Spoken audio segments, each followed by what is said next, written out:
The Goonies. It's a classic 1980s family film with one of the happiest endings of all time. The bad guys get caught, Sloth gets a new home, and of course, the Goondocks are saved from super evil country club villains. But I've always wondered, is this handful of One-Eyed Willie's treasure really enough to save the town from yuppie developers? I did a little research to find out. So, a quick overview of the money problems in the Goonies. The people who live near the Goondocks of the beautiful seaside town Astoria are about to get kicked out of their homes, and the local country club is looking to move in. But a ragtag group of kids learns about a secret treasure hidden by the pirate One-Eyed Willie, and they hope to find enough of the rich stuff to save their town. Now, I'm not 100% sure how One-Eyed Willie made it all the way to the Pacific Northwest, but I guess if he's running from his whole armada, they're not gonna find him up there. In true family movie style, there are hijinks, adventures, and murderous criminals, and so on.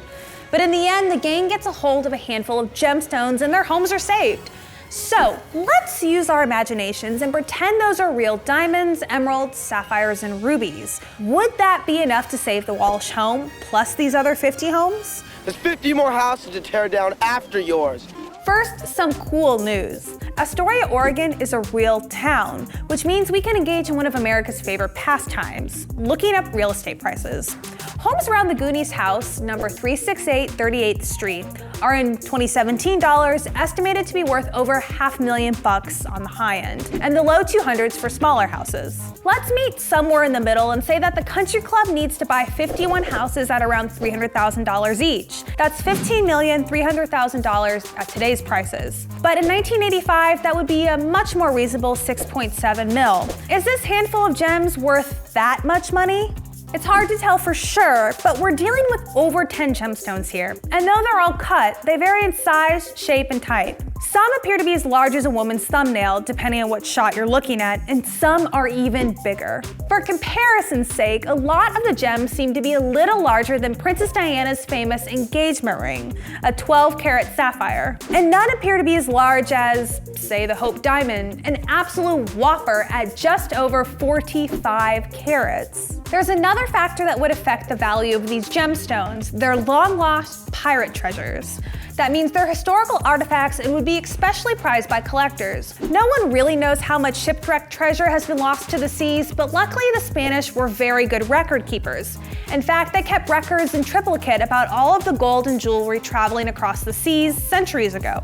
So if the town was able to prove that these gemstones were associated with the notorious pirate One-Eyed Willie, their value would almost certainly rise. But above all, these jewels are adhering very much to the 4 C's: clarity, cut, carat, and color. Clarity is pretty easy to define. How clear is a gemstone? Blemishes, those are external flaws, and inclusions, internal characteristics, are judged by size, number, and type to define a gem's clarity. Cut refers to the style and method of faceting a gemstone, particularly number and placement of facets. Cut goes alongside carat. Stones are cut to maximize both size and beauty, but typically a larger stone would be more valuable than one with extra facets that, while adding beauty, result in too much weight loss. And while talking about colored gemstones, color is king.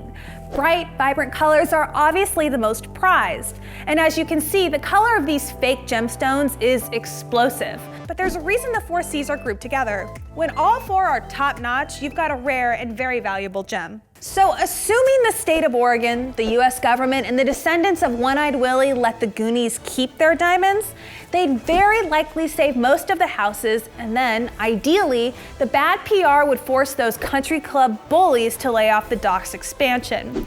One thing's for sure, all those gemstones would at least buy this kid a new bike. my bike! I owe you one. Have you ever found a cache of pirate treasure and used it to save your town? Let us know in the comments. And while you're down there, don't forget to like this video and subscribe to our channel. If you want to learn more about the topics we talked about today, make sure you check out the links below. Thanks for watching.